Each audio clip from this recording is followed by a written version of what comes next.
And you are live. At least that's what it's telling me. It says we are live. We are a little bit early. I do like, I'd rather be early than late. So we're going to wait another minute or two before we get started. Everything's good. Looks like it's just me at this point. All right. It is 9 o'clock and it looks to me like everything is working. Maybe I'm actually getting this figured out. Every time I do a live stream, I have to relearn it. I guess I don't do enough live streams to really get into a good rhythm, but I got to relearn it. But this seems to be working just fine. All right. So we'll give it another couple of minutes and see who comes in, if anyone. So hopefully we get at least a couple of people in today. So for those of you that come in or are watching a little bit later, welcome to another live stream edition of learning hand tool woodworking, particularly the Sloyd methodology. And today, I've got a couple of different subjects I want to talk about today. One of those, and the title of this is, where do I find my vintage tools? I have had some inquiries on that, and when you're first getting started looking for vintage tools, it's actually a little bit of a challenge. And I remember watching some videos when I was first getting started, and people will talk about where you can find the tools and use this tool, use that tool, and I'm sitting here thinking to myself, where I live, there's not a strong tradition of woodworking.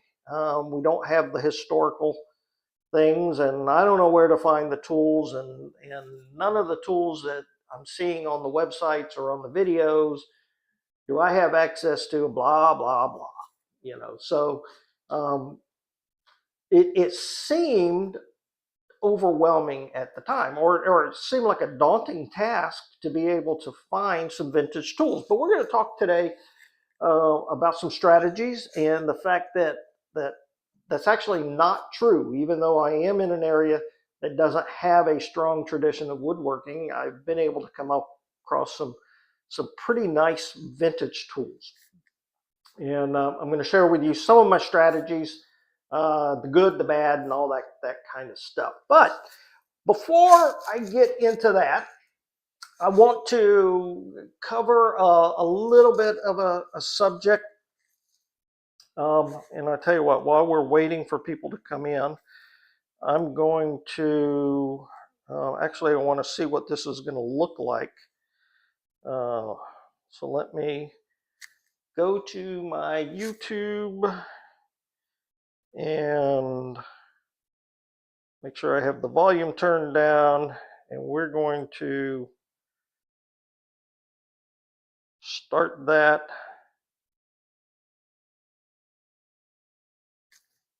Okay. Let's see. And it looks like I keep getting these messages on here. So, all right. So we're just going to let that run. The volume's turned down, so hopefully we won't get any feedback or anything like that. If you do have audio trouble, make sure you drop a message. I'll be honest with you, I'll watch it as soon as I can, or hopefully grasp it. But we'll get into that. So I'll try and keep an eye on that. Okay, so before we get into the tools, I want to talk about a comment in a question I got from one of the viewers on one of my last videos that I posted. And I'm going to paraphrase here, but the comment went something to the effect of, you were teaching us how to get started and you haven't posted in a while. And, basically what's up with that. So I want to address that and let you know that in reality, I am still filming videos, but I had a bit of an epiphany the other day. Or maybe I should say a dose of reality the other day when I was making some tutorial type videos, and that's really what I had been doing. I was doing the tutorial videos on hand tool woodworking, but I also do some tutorial videos on wood turning. So here's an example. This is a bud vase that I was turning, made out of spalted magnolia, and it was going very well. I was actually pleased with the shape. I was pleased with the finish I was getting on there. But in an effort to play to the camera or focusing more about the shots that I was getting and the quality of the recording, two things happened. First of all, this area up here, I actually did not notice that that it's actually kind of punky. So this is end grain, and as I was trying to turn it, I was getting a lot of tear out here. So, first mistake is I didn't notice these pretty obvious flaws because I was focusing a lot on the camera. And then when I was trying to move the camera and holding this, I actually dropped the piece and broke it.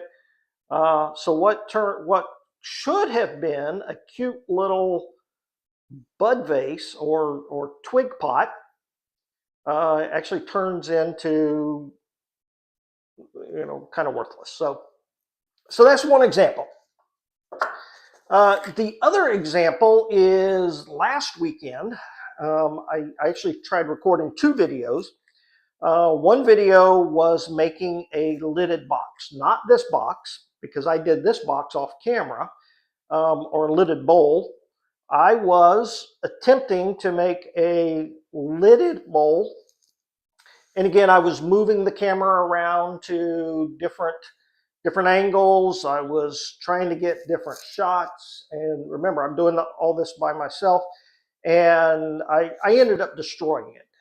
And what was really frustrating about it is it was the best lidded bowl I have made to date. It was really looking nice. I like the shape. I like the form of it. I was very pleased with that. But I made several mistakes while I was working the camera as opposed to focusing on the piece, and ended up being completely worthless. Okay?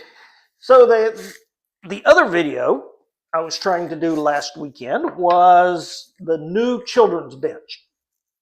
So I have a design for a children's bench, a child's bench that's based very much off of this design. It's trestle legs with tusk mortise and tenons made completely out of recycled wood. The bench was going extremely well, but again, I was focusing more on the camera, talking to the camera, as opposed to focusing on the bench itself. And that it didn't go well. Luckily, the bench, even though I made several mistakes with the bench was not destroyed. It was not irrecoverable or whatever. I was able to overcome those mistakes. But again, I was focusing too much on the camera and not enough on the project itself. So that led to my quote dose of reality, or my epiphany, or whatever you want to call it. And it actually turned out that I was treating this, my woodworking, more as a task, and I was actually losing the enjoyment of being able to do woodworking because I was so worried about the camera. So that means I got to come up with something else. I got to come up with a different format. I got to come up with another option. Does that mean I'm going to stop making videos? No, not at all. It does not mean I'm going to stop making videos, but it means I got to figure out something else because the process just is not working. So anyway, so that answers the question for the viewer. Yes, more videos will be coming. They're going to be a different format. I don't know what that format is going to look like now, so please bear with me. But I don't want this to be a job. I am not a video editor or anything like that. I am a woodworker, an aspiring teacher, and that's what I want the focus to be, not on videos. So let's switch gears now and talk about the main reason we're here today. And that is, where do you find vintage tools? Where do you find your hand tools? So again, there's been some questions that came up about where do you find your tools? And it has been kind of a process to go through figuring this out. Because when I first got started, I'd watch videos and they're like, oh, you get all these vintage tools out there. And I'm thinking to myself, you know, I live in an area where we don't have a strong tradition of woodworking. The tools aren't available. I go on places like Facebook Marketplace, don't find any tools, and really was getting frustrated. But what I found out is that this really more of a journey than it is an actual destination. It takes some time to build up a rhythm. So where do you find your tools? Let's talk about the big elephant in the room first, which is eBay. And excuse me for a second.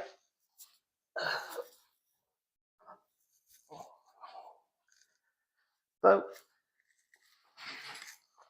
this is my one and only eBay purchase. It is a Stanley 220 block plane, and I love this little plane. It gets a pretty bad rap on the internet, but I love this thing. It feels good in my hand.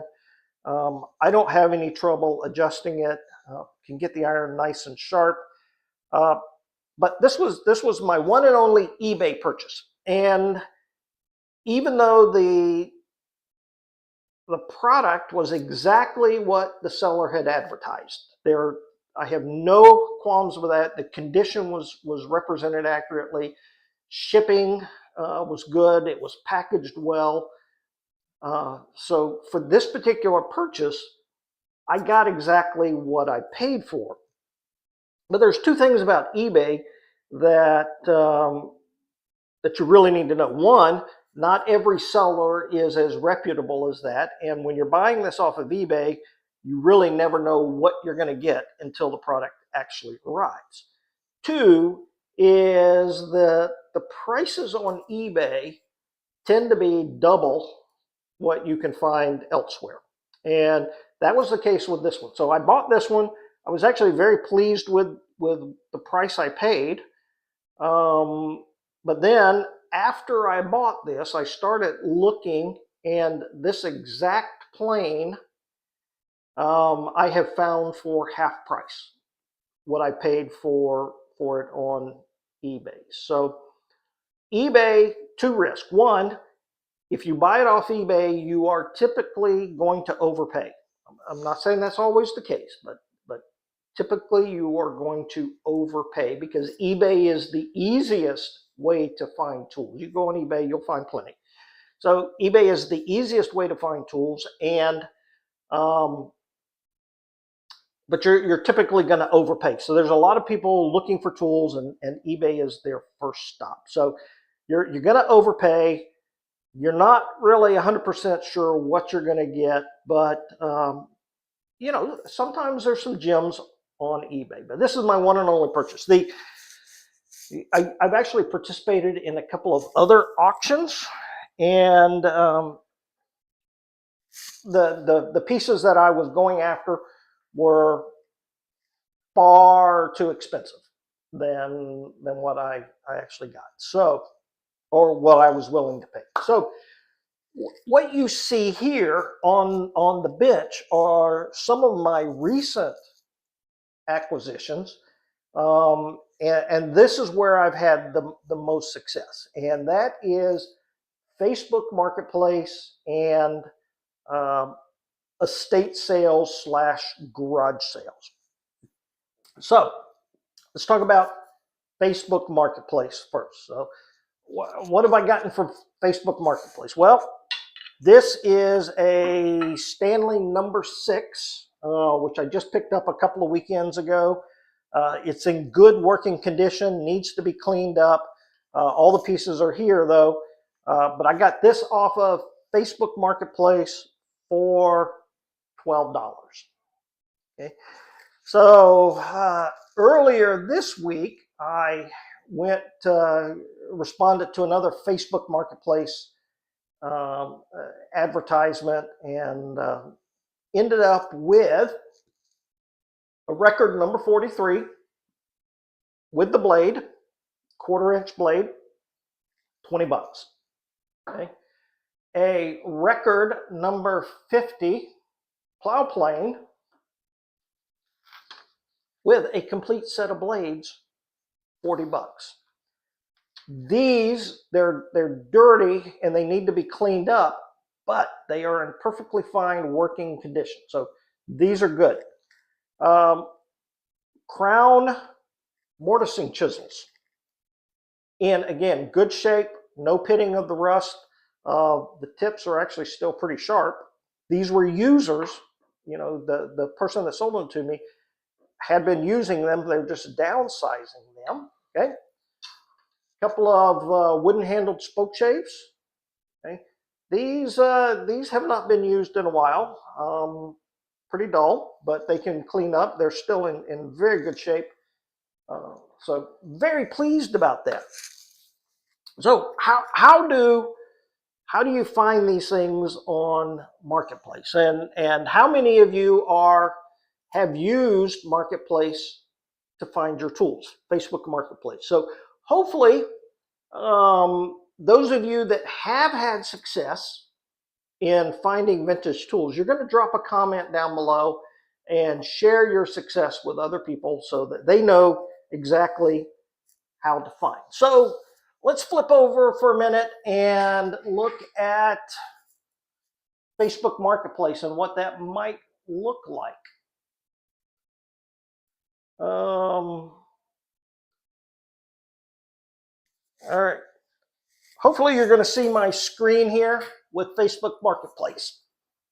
And this is what I think drives a lot of people crazy about Facebook Marketplace is I equate Facebook Marketplace to the YouTube algorithm, meaning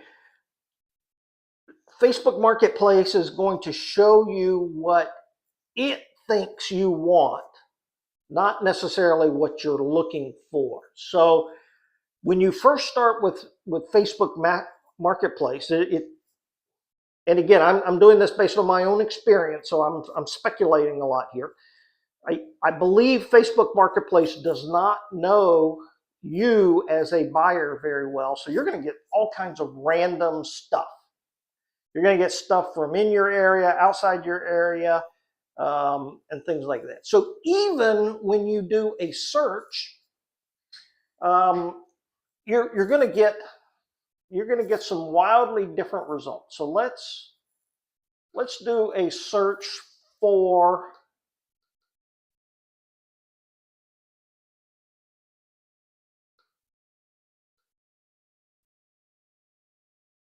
hand drill.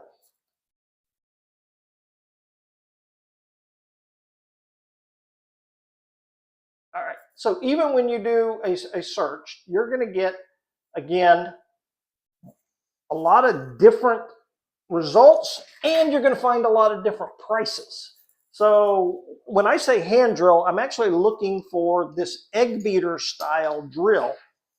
And at any one time, you're going to go on Marketplace and you're going to see some pretty wildly different.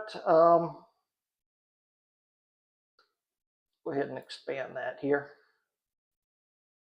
All right, so you're going to see this for $15. You might see the exact same hand drill for $30. All right. $100. I don't know what's special about that one, but $100, $10.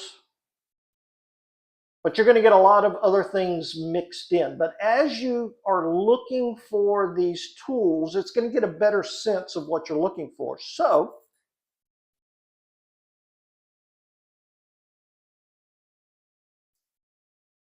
hang on, I want to switch. So what I'm trying to say is Marketplace is a good source, but you got to be careful, because at any one time, you're going to see a hand drill that looks like this. And I specifically picked this one because I had seen the results and I knew what we were going to get. On one particular day, while I was searching Facebook Marketplace, I found a hand drill that looked almost exactly like this for $5, $10, $15, $30, $40, and I think $80, maybe $80. And there was really no difference between them. Then I found some other hand drills that were more like this monstrosity here, for upwards of $100. But anyway, so you got to be careful. And what you need to do is start getting a sense of what you're willing to pay for the part. So for me, I will never pay more than $5 for an egg beater drill. And the reason I picked $5 is because I bought 4 of these, and the most expensive one I ever bought was $5. Okay.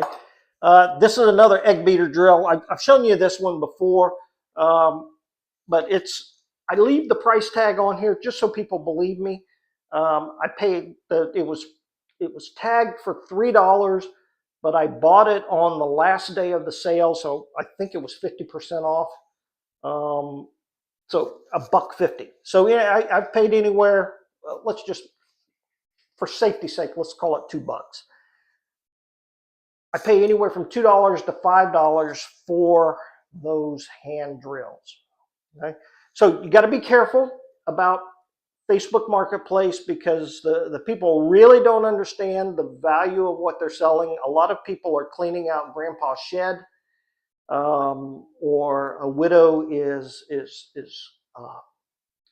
cleaning out her husband's workshop.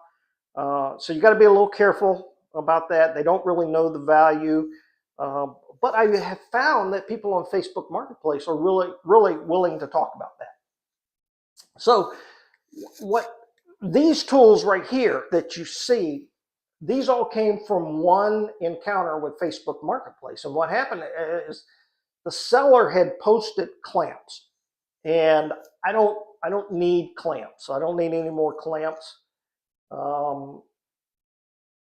don't think I need any more clamps, but anyway, these were corner clamps. I have plenty of corner clamps. Didn't need the corner clamps, but she had posted in her listing that she had other items for sale and that she was going to be listing those on a regular basis. So what I did is I just messaged her and say, listen, I don't need any clamps. I see you have clamps on there. I don't need any clamps, but I'm in the market for other tools, particularly chisels.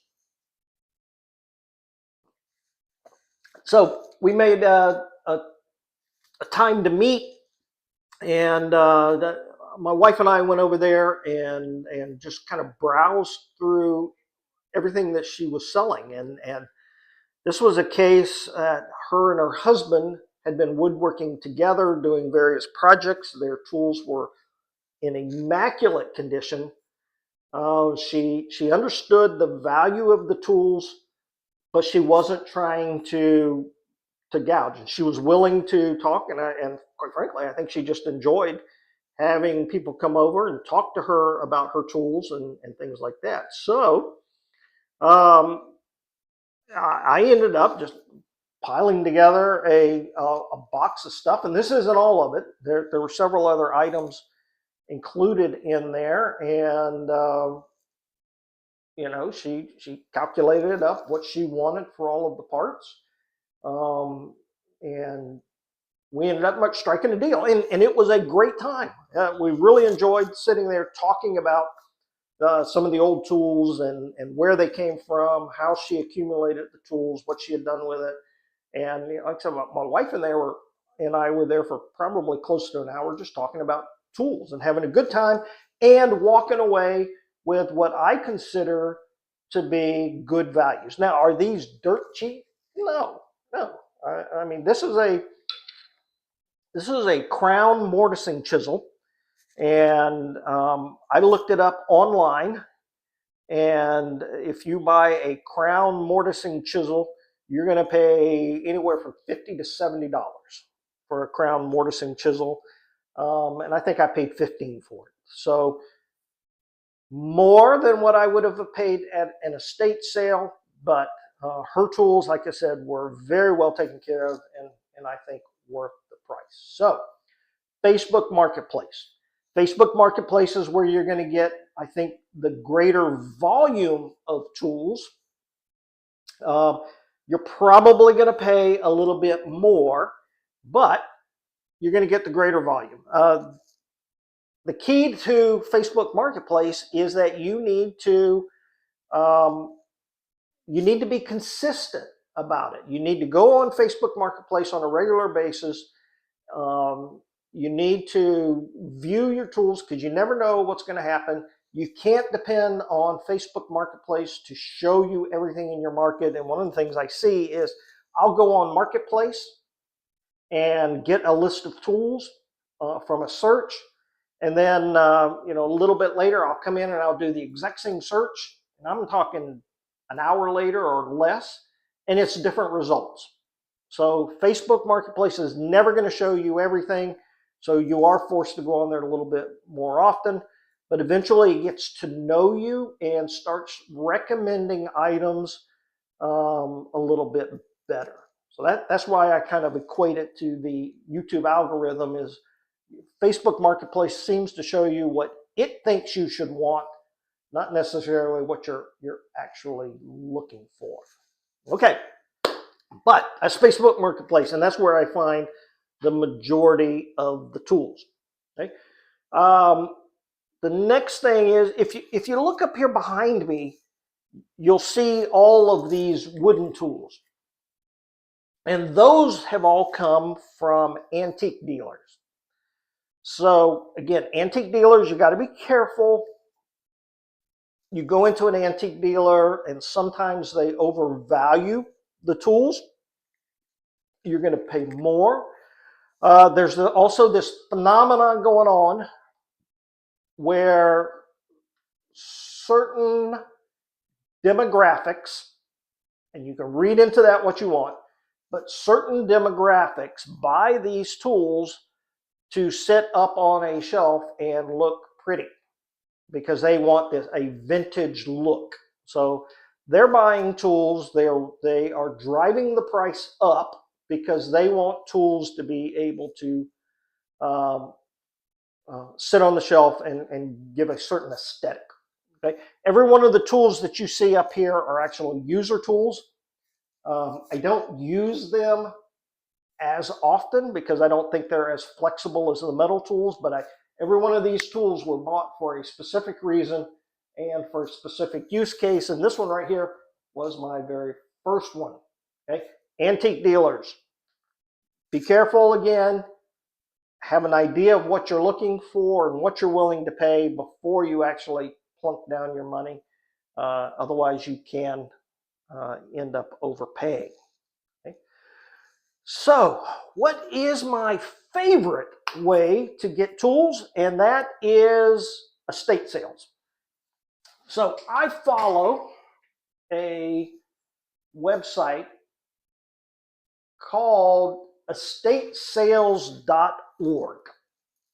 And you can actually go on this website, estatesales.org, sign up for your particular region, and it's going to send you notices of estate sales that are going on in your area.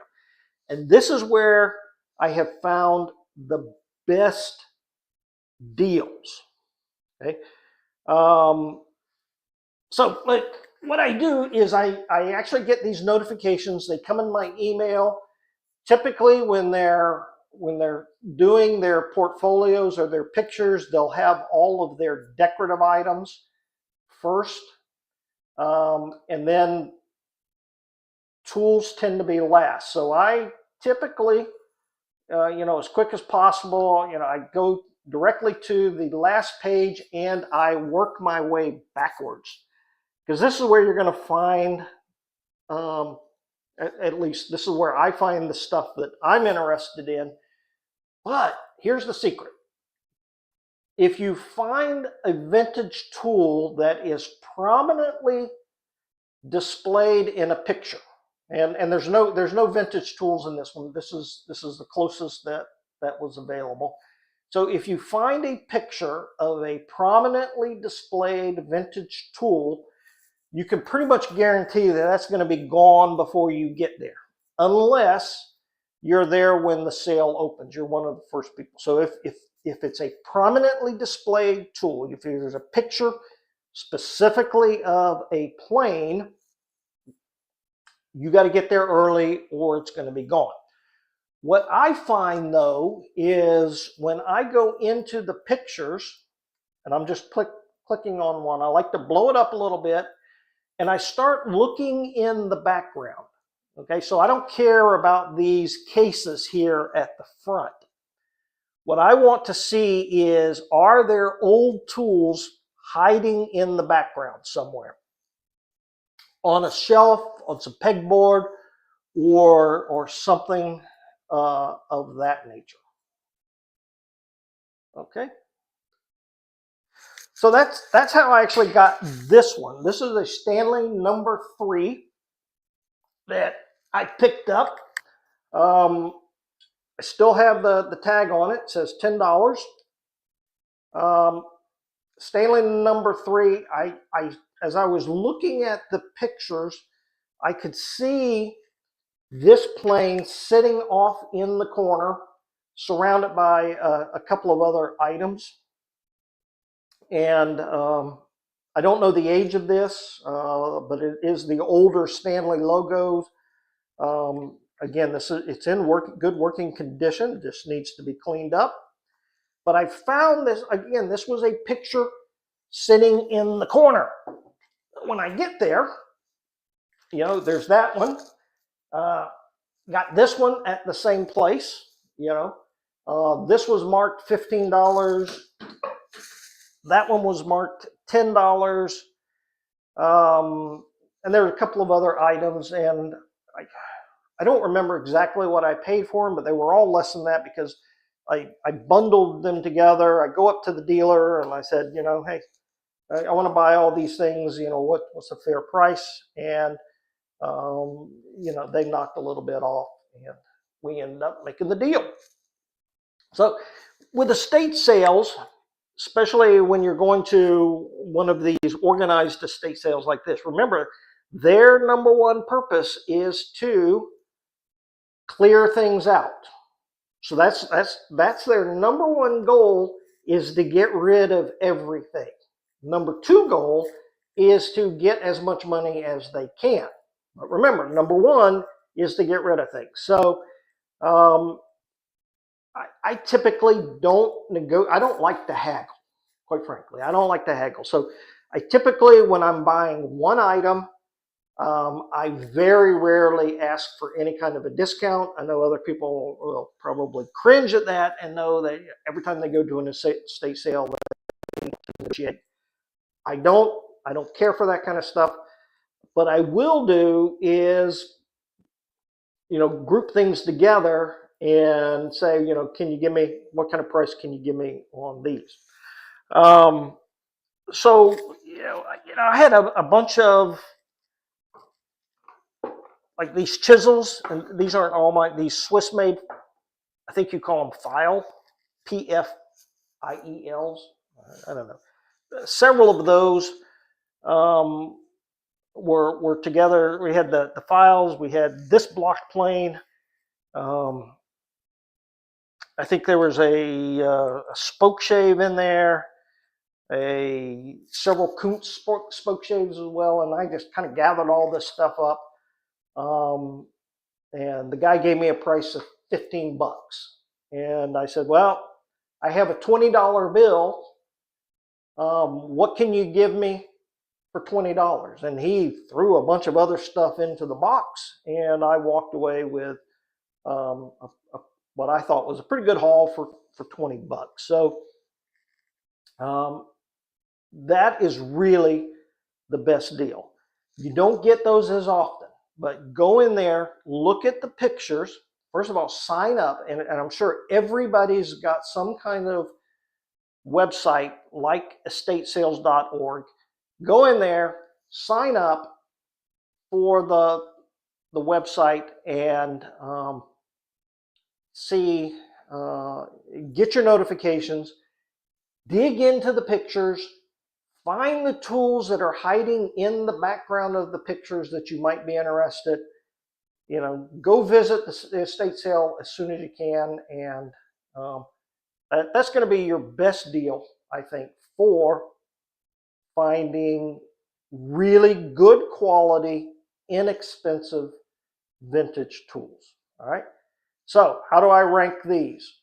Number one, estate sales, garage sales, when you can find these valuable tools, hidden in a picture somewhere. So that's my number one source. Number two source, Facebook Marketplace. I get a larger quantity, not as good a deal, but a larger quantity of tools that way. Number three, antique shops. Okay, antique shops, vintage thrift stores, things like that, but you got to be careful.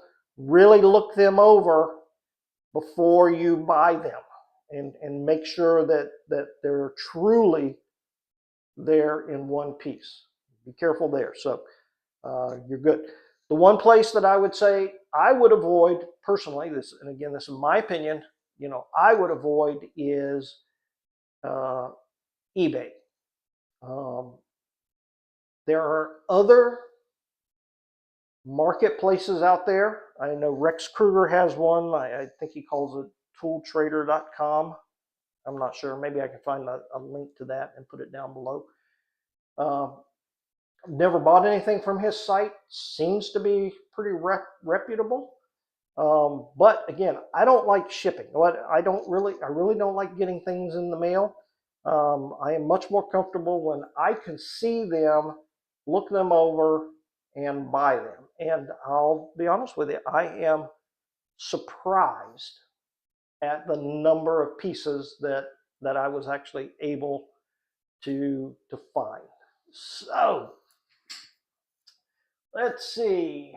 I've been rambling on here a lot, and I have not even been paying attention to people that might be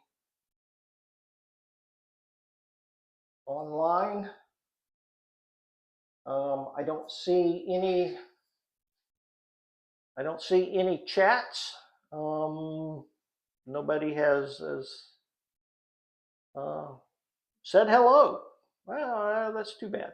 But again, this is holiday weekend, so I'm not really surprised. All right, so those of you that might be watching later, I would say please drop a chat below, drop a comment, let us know where you're getting your tools.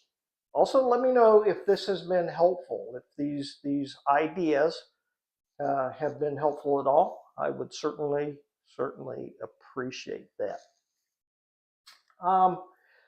I guess to wrap up here, I mentioned at the very beginning that I had attempted to make a video of the child-size workbench. Just so you know, it's pretty much a copy of this workbench, except it's only 24 inches tall. Doesn't have a tool well. So even though I guess it's not a copy of this. It's modeled off of this, but it's not a copy. But I think it's a good size one. If that's something that you're interested in, drop me a note. I may revisit that. It's just I was very disappointed in trying to record the video and do the work at the same time, and it just did not go very well. So, all right. So what else is going on? I mean, what's happening in your shops? I see there's a lot of everybody's got a lot going on. This is holiday weekend, and by the way, happy 4th of July. I know I'm a day late, but happy 4th of July. I hope everybody had a great holiday. I hope the fireworks weren't too loud in your area, keep you awake. They were a little loud in my neck of the woods, but it wasn't too bad. It really wasn't too bad. People were out enjoying the holidays, enjoying the fireworks, and good. One other thing that I don't know if anybody would be interested in. Like I said, I bought this record number 43 off a contact I met through Facebook Marketplace. So I've got this record number 43, which compares to the Veritas mini plow plane. Okay, so they are related. This was the record 43 was the inspiration for this. There's some upgrades to this that make it a little bit better, supposedly. So would is that a video? Is that something that would interest people, understanding the difference between the Veritas mini plow plane and the record 43? I'll tell you one thing right off the bat that I like about the record or the Veritas is that they make their tools in both right-handed and left-handed configurations, whereas Stanley and Record only made the right-handed configurations. All right, so that is a big difference for me because I'm left-handed. I was actually considering buying a right-handed plow plane for the students that I'm going to be teaching, but then came across this, and I think I'm going to be fine just having the record. Okay. I have the record number 50 larger plow plane. Might end up buying the Veritas left-handed version of this for my own use and for any students that I get that need left-handed. Okay. All right. What else have we got going on? The website. Many of you did take a look at the website. I appreciate that. I appreciate the comments and feedback that I got, particularly on the new Sloyd methodology that I have proposed. The Sloyd methodology being, at least my version of it, staying true to the teacher's handbook of Sloyd and the Sloyd system of woodworking, staying true to the original intent, but modernizing it a little bit for today's kids, meaning that, coming up with different methods or different levels, very much like the martial arts community where you have different belts. So I put together the different levels of that. I had one of my viewers, Redar. I'm sorry, if I'm saying your name incorrectly. We've never talked. We've just exchanged emails. He is from Europe, but he came up with the idea of badges, like Boy Scout merit badges. And I'm a Boy Scout. I got a bunch of merit badges. I was a Boy Scout leader. Why didn't I think of that? Great idea. Great idea. And he's even volunteered to help develop what some of the badges might look like, and which I really appreciate, because I am not creative in that area at all. When it comes to graphic design and things like that, I'm just like, I can't deal with that. So he's offered to help come up with badges, and right now, the badges that we're doing, and I just thought of this. This just occurred to me that rather than equating them to a merit badge, this really would equate them to a rank. All right. So in the Boy Scouts, you start off as a tenderfoot. You go to second class, first class, star. Can't believe I forgot this. Star, Life, Eagle. All right, so what I put on the website is that we would have 4 different accomplishments. You would have the apprentice, the journey, the joiner, and the master. Well, we could actually do the same way. And Redar said, there really should be something at the beginning. Okay, don't know what to call that, but that is like the new guy, the newbie. So if you have any suggestions about what that could be called, then I'd love to hear that. So until they learn the basic skills of using the saw, using the mallet and chisel, they would be working on their apprentice. So they would be the new one, the newbie, the beginner, or I don't know what to call it. Okay? I've never been good at names, by the way. Couldn't even name a pet. So I don't know what to call this. And the apprentice, the joiner, or journey, joiner, and master, those all came from the English apprenticeship side. So joiner, journey, joiner, let's see, apprentice, journey, joiner, master. Those would be like ranks. As they have accomplished all of the projects in that particular program, then they would earn the rank. After they have done 10 projects as a beginner, they will have earned the title of apprentice, and they get the apprentice badge. After they have done 10 projects of the journey, which comes from journeyman, they would get the journey badge, and then the joiner badge, and then the master badge. Now that I'm thinking about it, maybe the apprentice is at the very beginning. Okay? So as soon as you sign up, you get your apprentice badge. And after you have completed all of the apprentice stuff, you get your journey badge. And after you have completed all of your journey stuff, you get your joiner badge. And after you have completed all of the joinery projects, you get your master's badge. So that gives us 4. That gives us 4. I think that might be enough. Might be enough. What do you think? What do you think? Hang on a second. Let me switch over so you can actually see the website and tell me what you think.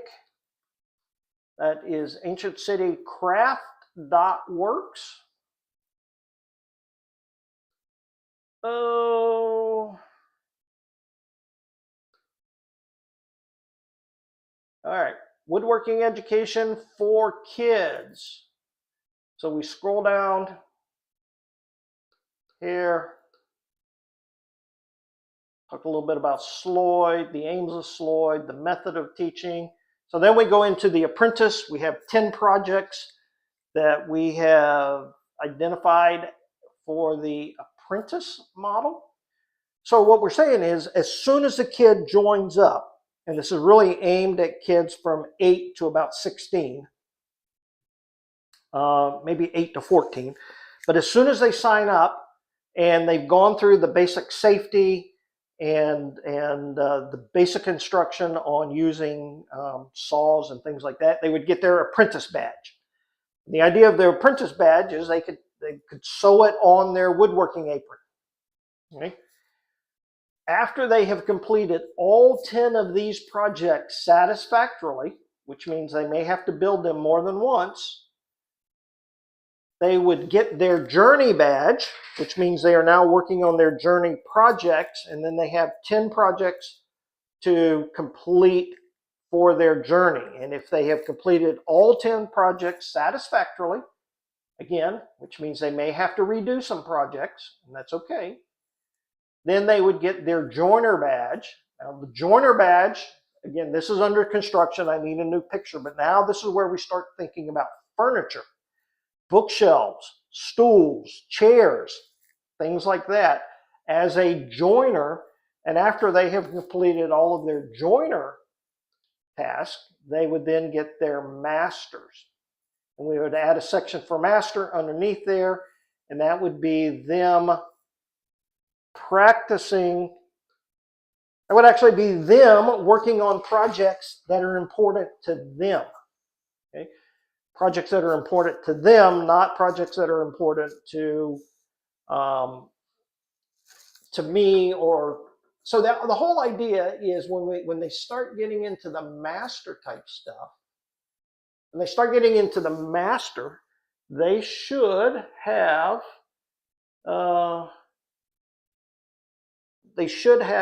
got a comment up there. Hang on just a second.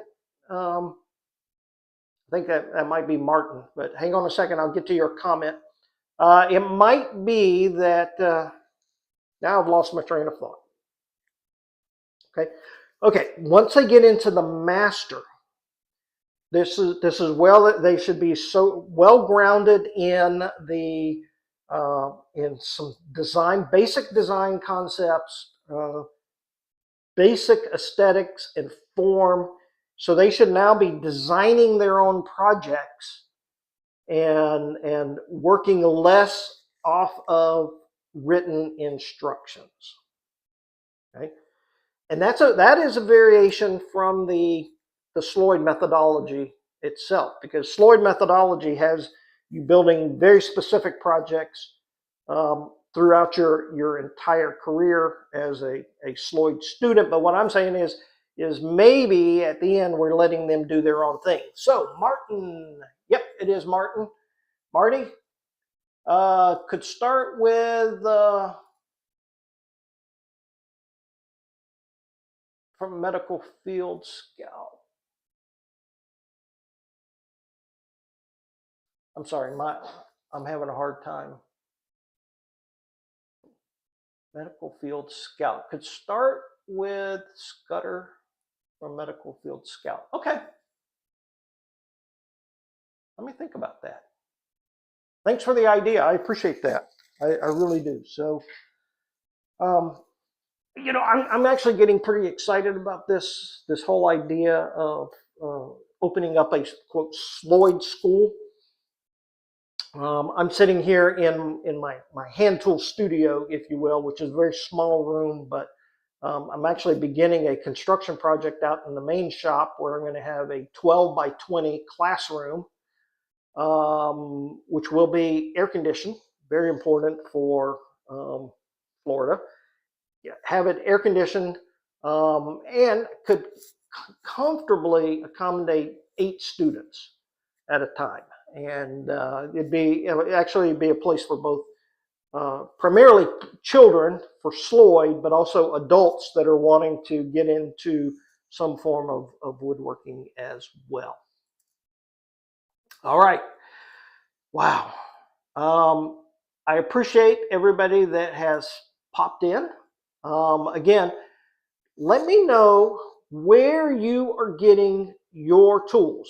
So the areas that we talked about early on is eBay. Not a big fan of eBay. Don't not a big fan of eBay at all. I've not had any luck with eBay. I did talk about this one plane that I love the plane. I don't like the price I paid for it. Okay? I've seen the same plane examples of it for half what I paid on eBay. Okay, not a fan of eBay. Okay, Facebook Marketplace. Facebook Marketplace is if you're willing to put in the work and train the Facebook Marketplace algorithm to what you're looking for, you're going to get some good deals. Be careful because you will find high priced and low priced at the same time. Same exact item, some high, some low. Be careful. Be clear in your mind what you're willing to pay for it. Okay? And that took me a while to develop, because I had no idea. All right. Antique shops, same thing. Don't just trust their price at the antique shop. Have a concept of what you're willing to pay for it. Okay, so and that'll work for you. But number one, estate sales. Find estate sales. Sign up for estate sales. The notifications. Look for those pictures. Remember, you go back. So if you go back and look earlier on in the presentation, there's pictures. Zoom in on those pictures and look for the tools that are sitting on a shelf, sitting on a workbench, maybe on some pegboard that you might be interested. Not the pictures that are prominently positioned in the photo. That's not what you're looking for. What you're looking for are the ones that are hidden in the background that maybe nobody else sees. So that has been my best value estate sales. All right, friends, we're coming up right on the 1 hour mark. I, again, appreciate all those that have stopped in. Martin, thank you very much. Marty, appreciate you stopping by, leaving a comment. It's good to see you here. Thank you for everybody else that popped in as well. And I hope everybody has a great rest of your holiday weekend. So, until next time, take care. God bless.